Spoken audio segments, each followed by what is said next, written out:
Bonjour tout le monde et bienvenue sur la chaîne YouTube Mini PDLV. Ma voix cassée et moi-même avons le plaisir de vous présenter aujourd'hui cette Lotus Exige S2 d'AutoArt à l'échelle 1/18e.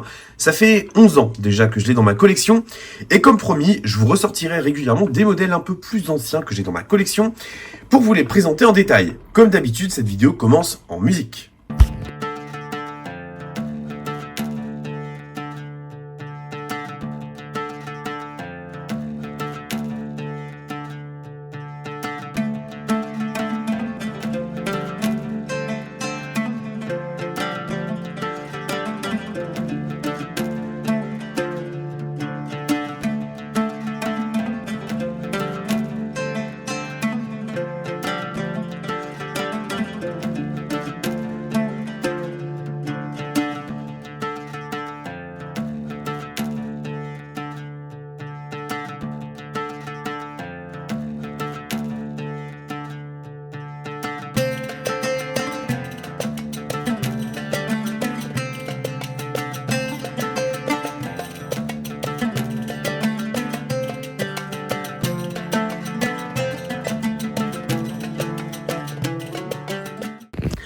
Je l'évoquais en introduction, voici donc une Lotus Exige S2 de 2004 à l'échelle 1/18e.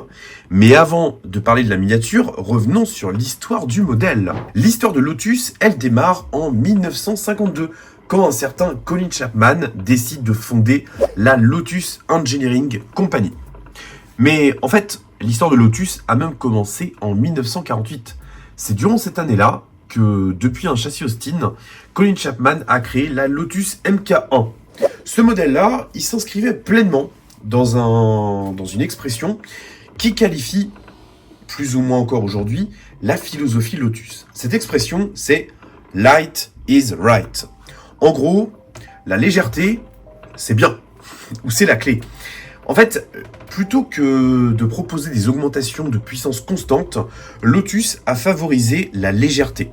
Parce que oui, avoir moins de poids, ça permet d'embarquer un moteur moins gros. Ça permet de consommer moins, d'avoir une meilleure agilité et au final, même de pouvoir rivaliser avec des voitures beaucoup plus puissantes.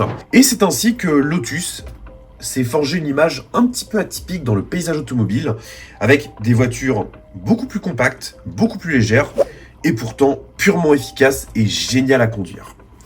L'aventure Lotus, elle a donné naissance à plein de modèles différents, notamment la Lotus Esprit, mais il y a également eu la Lotus Elan de 1963 et même la Lotus Elan de 1989. C'est elle. Mais celle-là, ça a été un petit peu un échec commercial puisqu'elle était en traction et que les gens n'ont pas adhéré plus que ça. Mais bref, l'histoire de Lotus a été ponctuée d'un immense choix de modèles, avec toujours cette philosophie Light is Right qui a vraiment fait la différence. Lotus, c'est une marque qui s'est portée plus ou moins bien, qui a eu des phases hautes et des phases basses, mais ce qui est certain, c'est qu'en 1996, il y a eu un chamboulement extrême pour la marque. En 1996, donc, a été commercialisée la Lotus Elise, avec une première génération qui ressemblait à ça. Et ça, c'est clairement une révolution. Lotus, ils ont voulu faire une voiture de sport légère, en tirant parti de leur expérience en Formule 1, mais également en essayant de faire la voiture qui était la plus aboutie possible. Et il faut dire que le contexte n'était pas forcément idéal pour la marque, puisque Lotus, ils ont eu une grosse expérience en compétition, mais que durant les années 90, ils ont malheureusement quasiment tout arrêté, en préférant se focaliser justement sur les modèles de série. Cette Lotus Elise, elle dispose d'un châssis en aluminium collé à l'époxy, de suspensions spécifiques également en aluminium, d'une dotation intérieure plutôt chiche, parce que oui, il faut gagner du poids, mais également, c'est un modèle qui a été fait en collaboration avec d'autres marques. Parce que oui, Lotus à cette époque-là, ils n'étaient pas en pleine forme, et donc ils ont décidé de mutualiser un petit peu les frais, et c'est ainsi que la Lotus Elise dispose d'une boîte de vitesse Rover, bon jusque-là c'est pas vraiment un problème, mais également d'un moteur Rover. Et là, ça a été un petit peu la catastrophe, parce que les moteurs Rover, malheureusement, ils ont une réputation, c'est celle de consommer beaucoup de joints de culasse. Et c'est dommage, parce que la Lotus Elise, elle avait tout pour plaire, malheureusement, Comme bon nombre de voitures anglaises, la fiabilité n'était pas forcément trop au rendez-vous. Bon après, vous me direz, c'est peut-être un peu ce qui fait le charme des voitures anglaises et italiennes. Mais voilà, ça a un petit peu terni la carrière du modèle. Cependant, la Lotus Elise, elle a marqué vraiment un tournant dans l'histoire en devenant vraiment une sportive populaire, relativement accessible et surtout ultra fun à conduire. Il y a eu plein de versions qui sont apparues, avec notamment l'apparition de moteurs Toyota un petit peu plus tard. Il y a d'ailleurs eu 3 générations, ça c'est une Elise S1, ça c'est une Elise S2 et ça c'est une Elise S3. Mais en parallèle de l'Elise, Lotus avait des ambitions encore plus fortes. Et c'est ainsi qu'est né l'Exige. L'Exige, en fait, c'est une Lotus Elise bodybuildée. Elle se démarque par un kit carrosserie un petit peu plus affirmé, tout en conservant la ligne ambitieuse de l'Elise. On a quelques améliorations qui ont été faites, notamment au niveau du refroidissement. On a des moteurs un petit peu plus gros. On a également un aileron qui permet d'augmenter l'appui à haute vitesse, des trains roulants qui sont spécifiques, de plus gros freins et des puissances un petit peu plus élevées. Tout comme l'Elise, la Exige a suivi 3 générations. Le modèle que l'on a là, c'est une Lotus Exige de seconde génération, que l'on appelle S2. Ce modèle-là, il a été commercialisé de 2004 à 2006 seulement, et bénéficie d'un moteur Toyota d'une puissance de 192 chevaux. Oui, c'est un moteur emprunté à une Toyota Celica. Mais en soi, c'est pas vraiment un problème, parce que si le moteur est relativement classique, la Lotus Elise, et la Lotus Exige surtout, propose des performances et un plaisir de conduite qui sont vraiment exceptionnels. J'ai déjà eu le plaisir d'en rouler plusieurs fois. Vraiment, c'est un kiff monstrueux. J'adore ces voitures-là. Et pour aller encore plus loin, Lotus a même proposé, ce qui est incroyable, c'est des kits compresseurs qui permettent d'aller jusqu'à près de 250 chevaux. Et là, croyez-moi, c'est d'une radicalité. Une Lotus Exige, ça ne s'apprécie pas pour son confort ni pour ses équipements, ça s'apprécie pour une certaine authenticité et un plaisir de conduite intact. Et justement, c'est ça qui fait totalement le charme. Maintenant, le charme va-t-il opérer également pour ce modèle en 18e? C'est ce que je vous propose de découvrir dès maintenant. Comme d'habitude, approchons-nous du modèle pour la découvrir. Alors, avant tout, c'est une miniature que j'ai donc dans ma collection depuis 11 ans. Je l'ai achetée en 2013. Et ce qu'il faut savoir, c'est que je l'avais acheté à pas très cher. C'était à une époque où on pouvait trouver des voitures miniatures de qualité à petit prix. Et celle-là, le prix que je l'ai acheté, je pense qu'il va vous mettre un petit peu le seum. Parce que je l'ai acheté neuve, en boîte, sur un célèbre site allemand, à 48 €. Voilà, seulement. Et elle était parfaitement neuve. Le seul inconvénient, c'est qu'elle est de couleur noire. Et moi, clairement, je préfère 1000 fois les voitures colorées. J'aurais tellement aimé l'avoir en orange. Mais autant vous dire que pour 48 € à l'époque, c'était clairement une affaire à ne pas manquer. Le fabricant, c'est AutoArt. C'est un fabricant chinois, basé à Hong Kong plus précisément, qui réalise des modèles de grande qualité. Alors maintenant, les AutoArt actuelles, elles sont principalement en composite, c'est-à-dire un alliage en plastique. Là, on est sur l'époque où les AutoArt étaient encore en métal. Donc, autant dire que c'est un modèle qui est assez recherché de nos jours et qui cote assez cher. Bon, alors évidemment, c'est pas la peine de me faire des propositions à 48 €, je ne la vends pas. Mais voilà, aujourd'hui, il y en a certaines qui sont à vendre à 500 €. C'est délirant. Mais maintenant, et qu'est-ce que ça vaut? Alors déjà, on est donc sur une AutoArt. C'est une miniature plutôt haut de gamme, avec une jolie finition. Alors la peinture, même si c'est une couleur qui est très terne, malheureusement, elle est quand même bien appliquée. On a un joli brillant et on a du grain, ce qui fait un noir un petit peu nacré. Au niveau des optiques, même si la miniature est assez ancienne, c'est vraiment pas mal. Les points de fixation sont relativement discrets. On a des phares qui sont bien rapportés et les additionnels qui sont tout aussi bien. À l'avant, vous remarquerez également que nous avons une grille de calandre. Et cette grille, ce qui est bien, c'est qu'elle est réellement percée, ce qui apporte un très bon niveau de réalisme. Vraiment, je trouve ça très cool. Ça en fait une belle pièce. Le logo est également rapporté, c'est pas juste une décalcomanie. Là, encore une fois, ça renforce un petit peu le volume. Et là, sur le capot avant, vous remarquerez que nous avons également une grille qui est en photodécoupe. La photodécoupe, en fait, c'est une très fine pièce de métal qui était micro-perforée et qui permet justement de reproduire avec une grande finesse les grilles de voitures miniatures principalement. Et ça, je trouve ça vraiment cool. Donc au niveau de la face avant, clairement, je le dis, c'est un sans faute. Au niveau du latéral, nous remarquons deux petites jantes de couleur noire également, avec des disques de frein qui sont réellement percés et des étriers gris qui sont rapportés finement. Donc les disques de frein sont réellement en position fixe, à l'avant comme à l'arrière. Les étriers sont bien disposés et les jantes sont plutôt pas mal aussi. Au niveau du profil, on retrouve bien la ligne assez ramassée et tellement racée de l'Exige. Vraiment, je trouve qu'elle a une gueule magnifique.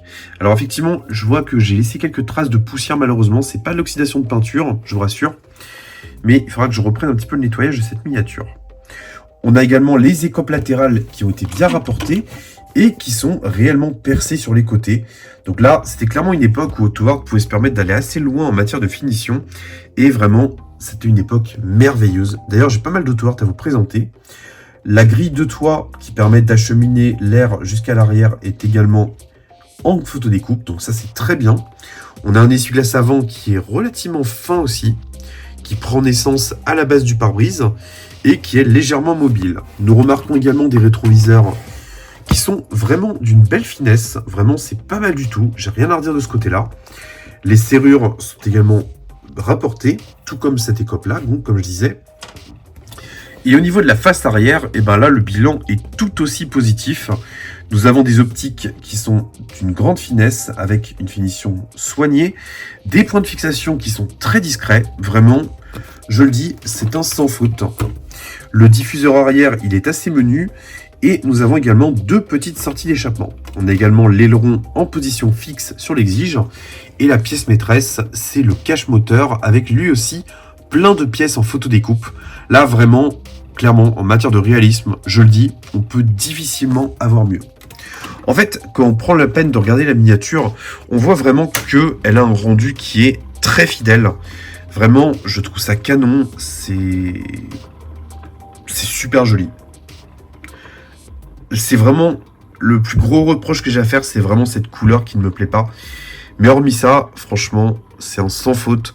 C'est vraiment l'époque où Autohard essayait vraiment d'avoir le plus haut niveau de finition, d'autant plus que la concurrence devenait rude à cette époque-là. Et il donnait vraiment tout ce qu'il pouvait donner sur les modèles, et ça donne vraiment toute la saveur. Pour autant, il y a un défaut majeur sur cette miniature-là, et ça, il faut que je vous le montre. Alors, il faut savoir que cette miniature-là, elle est restée en vitrine pendant un petit peu plus de 10 ans. Je ne l'avais ni vue, ni retouchée, bref. Et en la regardant de plus près, je me suis dit, ah ouais, merde, c'est vrai qu'il y a ça. Et en fait, ce petit ça, qui me plaît un peu moins, en fait, c'est une contrainte technique, c'est au niveau des portes. On va ouvrir la porte passager, et vous allez voir que la charnière de porte, c'est malheureusement un système dogleg, qui fait que la charnière est excentrée. Donc ça, c'est pas très beau. Mais en fait, la contrainte, elle est purement technique. Puisque si on avait une charnière classique, l'écope aurait certainement été factice. Et donc, il fallait faire un choix. Donc, je comprends ce choix technique de la part d'Autohard. Voilà. Bon, au niveau de l'intérieur, on est chez Lotus. Nous n'avons donc que le strict minimum qui est nécessaire à la conduite. C'est ça qui fait justement le charme. Décidément, j'ai du mal à faire ma mise au point aujourd'hui. Les sièges sont relativement pas mal. Nous avons des ceintures de sécurité qui sont en tissu. Donc ça, c'est très bien en matière de réalisme. Les sièges sont également très bons avec une texture façon Alcantara qui, je trouve, rend admirablement bien. Au sol, pas de feutrine naturellement. Je vous le rappelle, nous sommes chez Lotus. Le toit, théoriquement, il est censé être amovible, mais là, il ne l'est pas. Ou alors il l'est, j'ai jamais remarqué.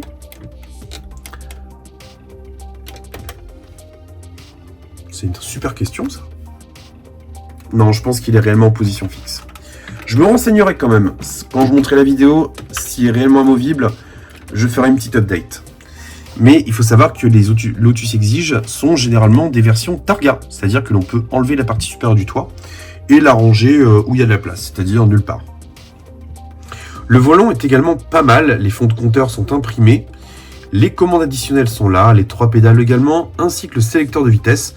Non, franchement, on a une bonne qualité perçue, c'est très très cool.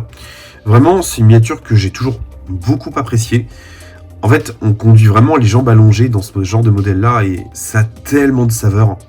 On est loin des voitures aseptisées et surpuissantes de nos jours. Et justement, je trouve que le fait d'aller un petit peu à contre-courant, ça donne vraiment toute la saveur et le Lotus. Sachez que nous pourrons également ouvrir le coffre.